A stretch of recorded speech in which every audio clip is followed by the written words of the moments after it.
চীন যেরকম সময়েরা মুরগির বাচ্চা উঠায় না, আল্লাহ বলে আমরাও উঠায় নেব। আমি যদি আল্লাহকে বলি, আল্লাহ আমি চতুর্দিকে প্রতিরোধ করাবো, টেকনোলজি দিয়া পারি, টেকনোলজি দিয়া, দেওয়াল দিয়া পারি, দেওয়াল দিয়া, কি বুলেট প্রুফ জ্যাকেট পারি, জ্যাকেট দিয়া, কাঁচ পারি, কাঁচ দিয়া, সিসি ক্যামেরা পারি, সিসি ক্যামেরা দিয়া। আল্লাহ বলে যত তুমি প্রতিরোধ করতে চাও করতে পারো।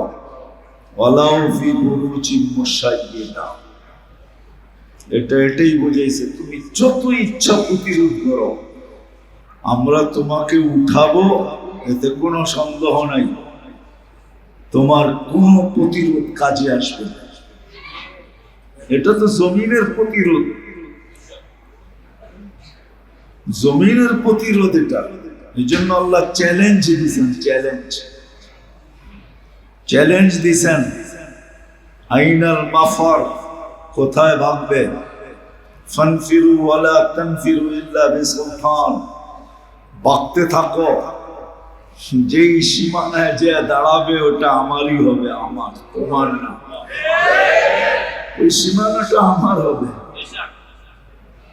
আমরা মাঝে মাঝে বলি না, সামনে দেখেন যতদূর দৃষ্টি যায় অতদূর পর্যন্ত আমার সীমানা। আল্লাহ বলে কোথায় ভাববে?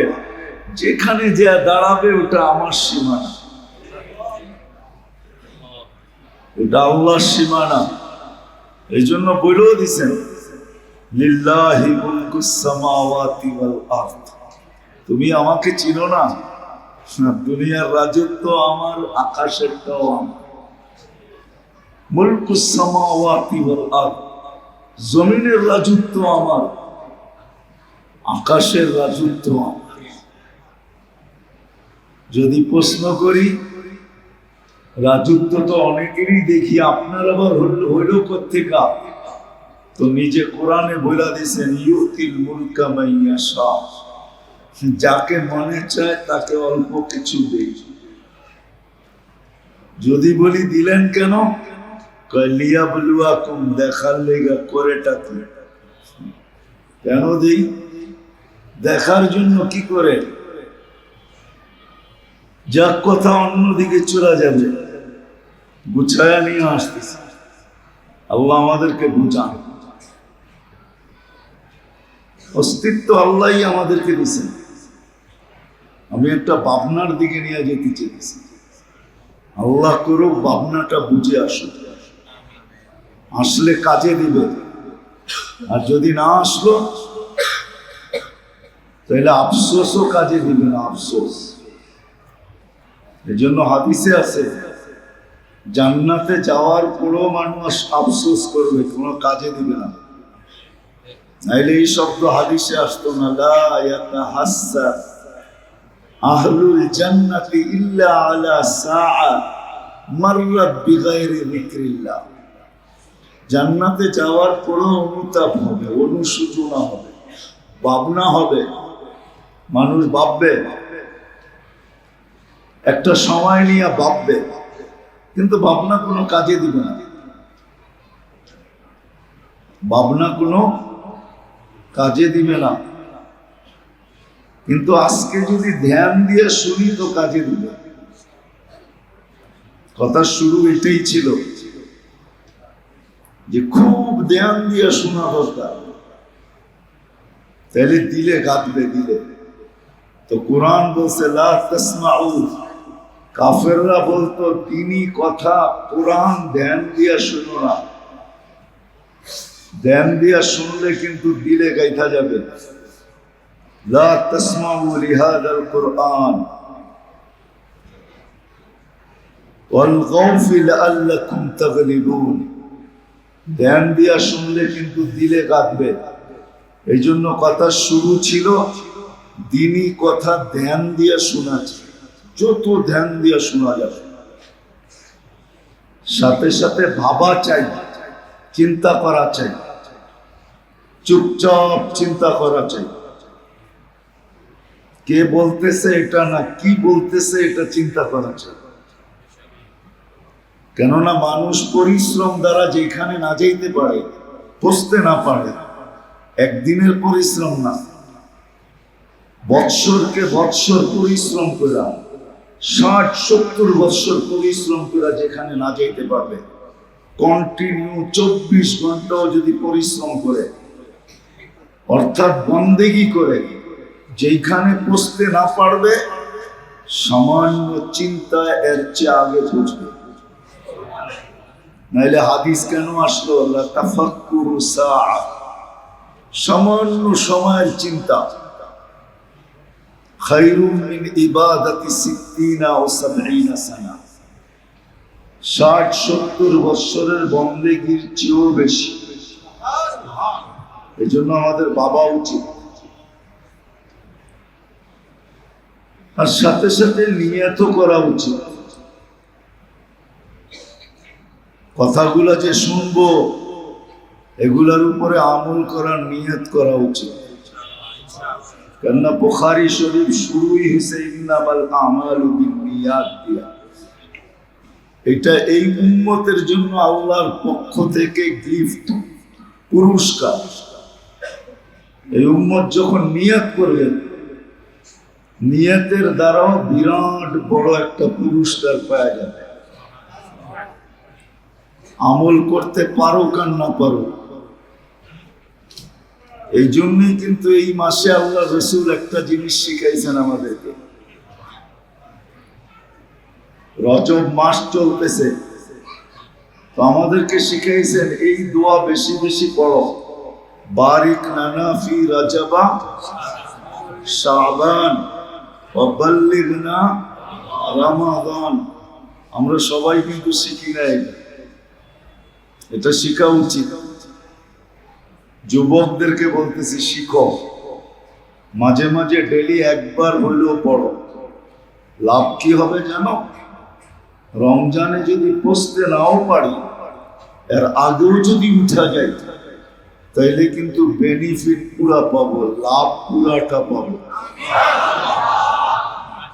রমজানের লাভ কি জানেন? রমজানের বড় লাভ এই উম্মতের জন্য, আর কারোর জন্য না। এই উম্মতের জন্য রমজান পাওয়া মানে জিন্দেগি পাওয়া। জিন্দেগি বোঝেন? 83 বৎসর বাইচেও যদি মারা যায়, টানা 83 বৎসর বাচ্চার পরেও যদি মারা যায়, আর এক রমজান পাওয়া যায়, তাইলে বলা যাবে যে 83 বৎসর পিছে এক রমজান আগে। এক রাত্রই তো 83 বৎসর, 6 মাস, 4 মাস, লাইলাতুল কদর। 83 বৎসর বাচ্চার পরেও যদি চলে যায় আর এক রমজান পাওয়া যায়, তারপরও আল্লাহকে বলতে পারবে 4 মাস বেশি আছে, 4 মাসে কি পাও না এটা আমাকে দেন, এটা বলতে পারবে। তো রমজানের বেনিফিট হয়ে মারা যাবে। এই জন্য ধ্যানের সাথে শোনা, মাথা নিচা করা ভাবা, আর যা শুনবো তা আমল করার নিয়ত করা, তাইলে কিন্তু মজলিসের হক আদায় হবে। নাইলে শুনতে শুনতে জীবন শেষ হয়ে যাবে, কিন্তু নিজের জীবনে কোনো পরিবর্তন আসবে না। দেখাইতেছি এখনই, আমরা এখানে যেই বয়সের আছি, যুবক হই আর বৃদ্ধ হই, যার যতটুকুই দুনিয়াতে পজিশন থাকুক, এই দেহটা কার? এটাকে 24 ঘন্টা পরিচালনা কে করে? সুরক্ষা কে করে? আমাদের যে পরিবেশ, প্রত্যেকটা এলাকার যে পরিবেশ আমাদের, এই পরিবেশে আমরা বেঁচে থাকার মতো না। কি বিশ্বাস হয় না? হয় না? এই পরিবেশে আমরা বেঁচে থাকার কথা না। এই এলাকায় এরকম বাড়ি আছে সূর্য এত আলো নিয়ে ওঠে, তারপরে ওই বাড়ির কামরায় ঢুকতে পারে না। না হ্যাঁ, মনে হয় বুঝাইতে পারি। আচ্ছা, আপনাদের এলাকায় না থাকো, পুরান ঢাকায় তো আছে। হ্যাঁ, সূর্য এত আলো নিয়ে ওঠে, তারপরে ওই বাড়ির কামরায় ঢুকতে পারে না, ঠিক না? হ্যাঁ, কি বলেন? এরকম গলি আছে, বাতাস যতই দূরে বউ, ওই গলির ভিতরে ঢুকতে পারে না, আছে না? কি ওইখানেও তো মানুষ বেঁচে থাকে না, থাকে না? হ্যাঁ, সুরক্ষা কে করে? অস্তিত্ব দিল আল্লাহ, এই পর্যন্ত পৌঁছাইল আল্লাহ, পরিচালনা করেন আল্লাহ। পরিচালনা করতেছেন, পরিচালনা করতেছেন। চক্ষুকে দেখতে দিতেছেন, কানকে শুনতে দিতেছেন, জবানকে বলতে দিতেছেন, হাতকে কর্ম করতে দিতেছেন, পাওকে চলতে দিতেছেন, প্রত্যেকটা অঙ্গকে পরিচালনা করতেছেন। সে কাজ করতেছে, ঠিক না? হ্যাঁ, পরিচালনা করে আল্লাহ, সুরক্ষিত করে। সত্য তো? আরে মানেন? মনের থেকে আল্লাহ পরিচালনা করে, আল্লাহ সুরক্ষিত করে। একদিন না, দুই দিন না, দিনের পর দিন, সপ্তাহের পর সপ্তাহ, মাসের পরে মাস, বৎসরের পরে বৎসর, সব হাতের নাগালে পাওয়া দিতেছেন কে? ঋতু আসতে দেরি, ঋতুর জিনিস আমাদের হাতে আসতে দেরি হয় না। কম আসুক বেশি আসুক, আসে তো না? আসে না? হ্যাঁ, সব করতেছে আল্লাহ। এখন আমি আপনাদেরকে প্রশ্ন করি যে আল্লাহ কতটুকু দিতেছে, আমি আল্লাহকে কতটুকু দিতেছি? একজন বলো যে আমার এই বয়সে, চাই যুবক, চাই বৃদ্ধ, চাই মধ্য বয়স, চাই অনেক বয়স, চাই নারী, চাই পুরুষ, একজন আমরা এখানে হাত উঠায় বলি দেখি যে আমার এই বয়সে আমি 2 মিনিট বসে কখনো চিন্তা করছি না যে আল্লাহ কতটুকু আমাকে দিতেছেন, আমি আল্লাহকে ডেইলি কতটুকু দিতেছি? এই তুলনাটা আমরা কয়জন করছি যে আল্লাহ আমাকে ডেইলি কতটুকু দিতেছেন, কতটুকু সুরক্ষা করতেছেন, কতটুকু পরিচালনা করতেছেন, আর আমি আল্লাহকে কতটুকু দিতেছি? যুবককে যদি বিশ্বাস প্রশ্ন করি যে তুমি তো যৌবনের তরঙ্গে চলতেছ, রাত রাত মনে হয় না, দিন দিন মনে হয় না, দেওয়াল দেওয়াল মনে হয় না, পাহাড় পাহাড় মনে হয় না, যৌবনের তারুণার সামনে সব যেন জিরু মনে হয়, ঠিক না? কি বাবুই তো এরকম, ঠিক না?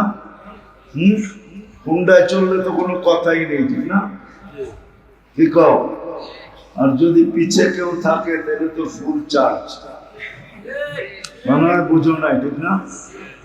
ফিডার তো খাও না তোমরা, ঠিক না? বুঝছো তো আমার কথা? পিছে যদি কেউ থাকে তাহলে একবারে ফুল চার্জ, ফুল চার্জ, ফুল পাওয়ার। আমি কি ভাবছি কোনোদিন যে আল্লাহ আমাকে কতটুকু দিতেছে, আমি আল্লাহকে কতটুকু দিই? কোরআন কাফেরদেরকে সামনে রেখেই বুঝাইতে চাইতেছেন। কোরআন কিন্তু আমাদেরকে বুঝান, আল্লাহ আল্লাহ রসুল আমাদেরকে বুঝাইতে চেষ্টা করেন, বাধ্য করতে চেষ্টা করেন না। যদি বাধ্য করতে চেষ্টা করতেন তাহলে কোনো মানুষের পক্ষে সম্ভব ছিল না আল্লাহর বিরোধিতা করে, এটা সম্ভব ছিল না। কোরআন হাদিস পরের কথা যুক্তি দিয়ে বুঝাইতে চেয়েছি। কোরআন হাদিস আমাদেরকে বুঝান, আল্লাহ আল্লাহ রসুল আমাদেরকে বুঝাইতে চেষ্টা করেন, বাধ্য করতে চেষ্টা করেন না। যদি বাধ্য করতেন তাহলে কারো আল্লাহর বিরোধিতা করার সুযোগ ছিল, কেননা অক্সিজেন কান নেই। আজ পর্যন্ত অক্সিজেন নিয়ে কোনো থিওরি দুনিয়াতে আসে না। যেই অক্সিজেন কারো আবিষ্কৃত, এটা নিরেট আল্লাহ। 1 মিনিটের জন্য বন্ধ করতে দেরি, ধরাশায়ী হতে দেরি হবে না। মানেন তো না মানেন না? 1 মিনিটের জন্য যদি অক্সিজেন বন্ধ করে দেয়, 1 মিনিট টানা, জায়গাটা জায়গায় সাইজ, অক্সিজেন আল্লাহ দেন। আর যতই বন্ধ কামরায় থাকি না কেন, ওইখানে অক্সিজেন আল্লাহই পৌঁছান, ঠিক না? শীতের দিনে তো দরজা জানলা সব বন্ধ থাকে, ঠিক না? অক্সিজেন কি করে যায়? কে পৌঁছায়? না আমরা সবাই মেশিন লাগায় রাখছি। তাহলে আল্লাহ বাধ্য করলে, যদি করতেন না বুঝায়া, তাহলে কারো পক্ষে আল্লাহর বিরোধিতা করা সম্ভব ছিল না। আরেকটা যুক্তি, আমরা যদি ফ্রি পেড সিস্টেম করতে পারি, যে টাকা শেষ, বিদ্যুতের সংযোগ সাথে সাথে বিচ্ছিন্ন, গ্যাসের সংযোগ সাথে সাথে বিচ্ছিন্ন, মোবাইলের কথা বলার সাথে সাথে বিচ্ছিন্ন, এই প্রযুক্তি আমরা যে আবিষ্কার করছি, এটা আল্লাহর দেওয়া বিরোধিতা, ঠিক না? তাহলে আল্লাহর কাছে বোঝা যায় এর চেয়ে সুপার প্রযুক্তি রাখা আছে, না বোঝা যায় না? হ্যাঁ, তাহলে আল্লাহ যদি অক্সিজেন বন্ধ নাও করতেন, নাকে সিস্টেম করতে পারতেন, সিস্টেম যে আমাকে মানবা, শ্বাস প্রশ্বাস চলবে, আমাকে মানবে না তো এটা অফ হয়ে যাবে। পারতেন না? পারতেন না। আরেকটা যুক্তি দেই, পারা, পানি, শ্বাস, খাদ্য একই নালী দেওয়া যায়, মধ্যখানে যে ডিভাইডেড কে করে?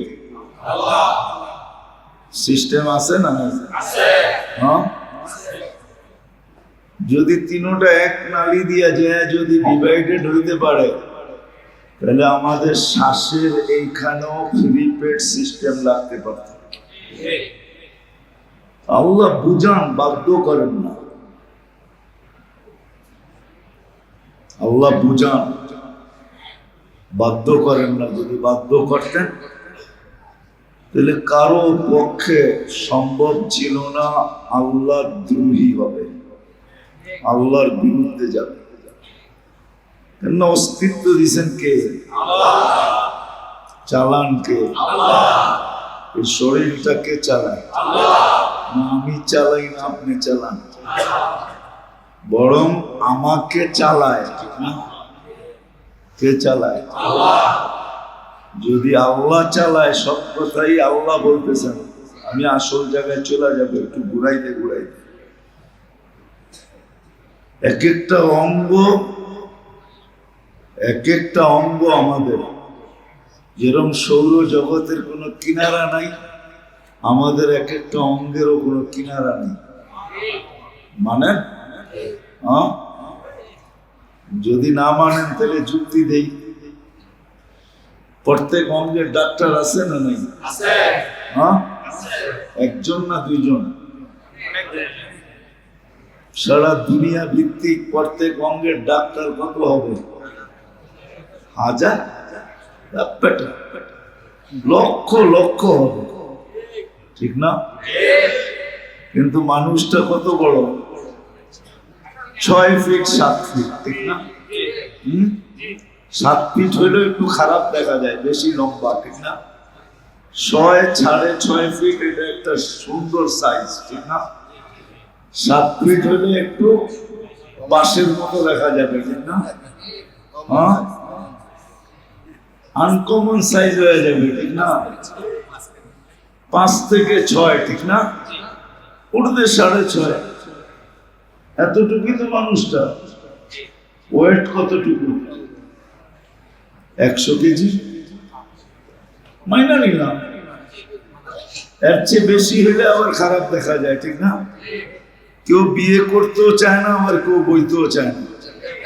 হ্যাঁ, ছেলে বেশি মোটা হইলে মানুষ মেয়ে দিতে চায় না, বেসাইজ মোটা, ঠিক না?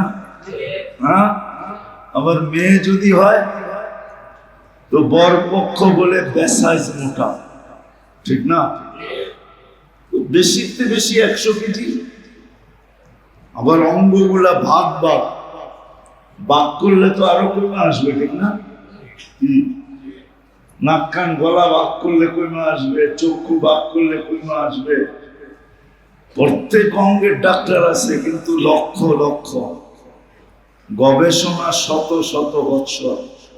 সবাইকে যদি বলি এত বিদ্যার ধার তোমাদের, বাপ এত পাশ দিয়া চলা যায় না, ঠিক না? কি ডাক্তার গো পাশ দিয়েও তো হাঁটা যায় না, ঠিক না? কি বাবলু চলে না হাসপাতালে, ক্লিনিকে কেমন বাপ, ঠিক না? ওরা যদি বলি যে তুমি শত শত বৎসর গবেষণা করতেছ ছোট একটা অঙ্গ নিয়া, বলো এই অঙ্গে কতটুকু গবেষণা হইল আর শেষ হবে কবে? একটা হাসি দিয়া বলবে শেষ কবে হবে জানি না। এটা কোন কিনারা আমাদের জানা না। সৌর জগতের যেরকম মানুষ কিনারা জানে না, আমাদের অঙ্গগুলারও কোন ডাক্তার কিনারা জানে না। সত্য তো? তাহলে আল্লাহ এক একটা অঙ্গ কিনারা বিহীন বানিয়েছে, তা পরিচালনা করে কে? যদি অপারেটর দিয়ে চালাইতেন, হায় হায়, এক মানুষকে চালাইতে না জানি কয় লক্ষ অপারেটর লাগতো। আল্লাহ অপারেটর দিয়া চালান না। অপারেটর চিনেন তো? মেশিন চালাইতে গেলে অপারেটর লাগে না? আল্লাহ অপারেটর দিয়া চালান না, আল্লাহ কুদরতি প্রযুক্তি দিয়া চালান। কুদরতি প্রযুক্তি। এই জন্য আল্লাহ মানুষকে বাধ্য করেন না, বুঝান। আল্লাহ রসুল বুঝান। আর যদি বাধ্য করতেন তাহলে নাফরমানি করার কারো ক্ষমতা হতো না। আল্লাহ ডাকবে, আসবে না, ঠিক না? আর যদি প্রধানমন্ত্রী ডেলি 5 বার ফোন করতো কাউকে এই এলাকার, সে তো খুশির ঠেলায় মনে হয় লুঙ্গিও ছেড়া দিত, ঠিক না? তার তোর সব ছিঁড়া যেত, ঠিক না? হ্যাঁ, বাবুই ভিন্ন, ঠিক না? হ্যাঁ, আর আল্লাহ ডেলি 5 বার ডাকে, তারপরেও আসে না। কে ডাকে? আল্লাহ ডাকে, ফোন করে না, ডাকে। প্রধানমন্ত্রী 5 বার ফোন করলো, তার খুশির ঠেলাই লুঙ্গি নাই। আর আল্লাহ ডেলি 5 বার ডাকে, তাও নিজের ঘরে ডাকে, নিজের ঘরে। এটা কার ঘর? ইন্নাল মাসাজিদা লিল্লাহ। আল্লাহর ঘরে ডাকে, আল্লাহর ঘরে ডাকে। তারপরও আসে না, কিচ্ছু বলেন না। বলেন? হ্যাঁ, কিছু বলেন? কিচ্ছু বলেন। পরিচালনা ওরকমই করতেছেন যেরকম আগে করতেন, এখনো করতেছেন। কিচ্ছু বলেন আর বলবেনও না, শুধু অপেক্ষা করবেন। এই জন্যই কোরআন বলে ইন্নী মাকুম মিনাল মুনতাযিরিন। আল্লাহ বলে আমিও অপেক্ষা করতেছি। ফান্তাযিরু, তুমিও অপেক্ষা করো। ইন্নী মাকুম মিনাল মুনতাযিরিন, আমিও তোমার সাথে অপেক্ষা করতেছি, তুমিও অপেক্ষা করো। আমি কিসের অপেক্ষা করবো আর আপনি কিসের অপেক্ষা করবেন? আল্লাহ বলে তুমি অপেক্ষা করো। ইদা যা আজালু, সীমা রাখা আসার অপেক্ষা করো। আর আমি অপেক্ষা করতেছি তুমি সীমা রেখায় কখন পা দিবে। তারপরে কি ঘটবে এটাও বলে দিছেন, আখাযনাহু বাগতাতান, তোমাকে ছৌ মাইরা উঠে আনবো, ছৌ মাইরা।